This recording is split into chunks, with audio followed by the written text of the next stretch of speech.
Shabbat Shalom. So this week we entered into the 3 weeks. It's a bit of a time of mourning. The beginning of the 3 weeks is signed by Yud Zayin B'Tammuz, which is the day that Moshe broke the tablets that he received from God, and that mainly we're remembering the day that the walls, the protecting walls of Jerusalem, were broken down after a long siege. And I tend to feel every year during these days that something about these days, suddenly everything that I feel like that's protecting me, all of my defense mechanisms, everything that I feel gives me security, suddenly I feel like it's not there anymore. I tend to feel these days flooded with whatever it is from the inside or from the outside, and it's very fitting with these days where we begin the 3 weeks of mourning towards Tisha B'Av, the day of the destruction of the temple, the loss of our home.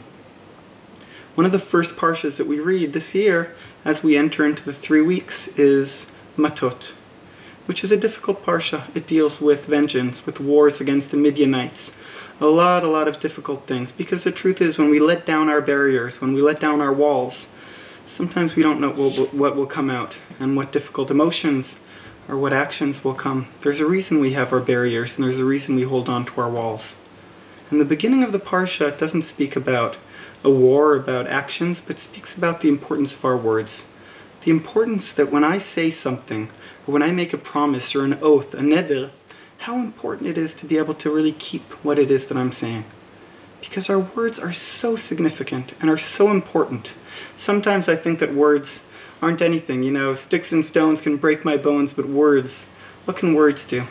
But the truth is that words, especially when we don't have the barriers, when we don't have the walls surrounding us, when we're standing almost naked and unprotected in front of people, that's when their words can be the most meaningful and the most building and the most beautiful words, or the most painful, difficult, and destructive words. Words are very important. That's what our parsha is trying to tell us. It's trying to teach us how important it is to be aware of these words. And I want to say something. In the last couple of weeks, with all the difficulty that's been going on here in the land of Israel, and a lot of difficulties been going on, so I see all over Facebook, all over this collective consciousness of humanity, that people are writing things and voicing their words and their opinions. There have been calls for vengeance. There have been calls for going in and destroying our enemies. And these words are powerful words, and sometimes a bit of dangerous words. I want to say something we did this week in Yeshiva, which was very meaningful and beautiful. There was, all over Israel and also in the States, since Ramadan and Yud Zayin B'Tammuz fall in the same time, we held a joint fast with Muslims and Jews, and we gathered together on Yud Zayin B'Tammuz. We had a group, a family who came from Nazareth, Sheikh Rassan Manasra, who's a Sufi sheikh, with his father and his son, and one of their students, and they came and we spoke and we learned together and we prayed together and we ate together at the end of the fast. Something about the fact that we share a fast day, a day that's meant to let go of all the outer things that we usually do and focus and pray as religious people. And we prayed for the end of violence, we prayed for the health and for the goodness of all of humanity, and we met as real people, and it was very beautiful. We had a joint prayer together. And I just want to say that I realized as we did this on Yud Zayin B'Tammuz that walls can be very important.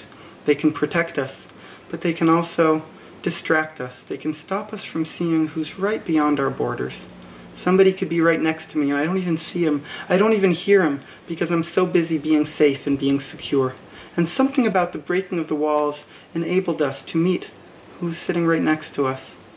You know, there's a midrash that says that when Moshe Rabbeinu took the luchot and broke them, it looks like this was the biggest sin in the world, to take the tablets of God and break them. But God says to Moshe, Yishar koach sheshibarta, good job, Moshe, for breaking the tablets. Okay, and I want to say the same thing about the walls, that sometimes even though we hold on to our walls and our defense mechanisms and everything in this life that can protect us from the other, but when we're willing to break them, when we're willing to be opened to the actual possibility of meeting another person next to us, what a wonderful thing that is.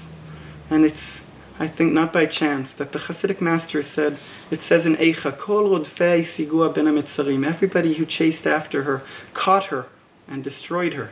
in this time of Ben HaMitzarim being under siege. But he said, no, that's not how to read it. Kol rodef ya, everybody who's trying to see God, when will he find him? In Ben HaMitzarim, in the 3 weeks, in this time of difficulty.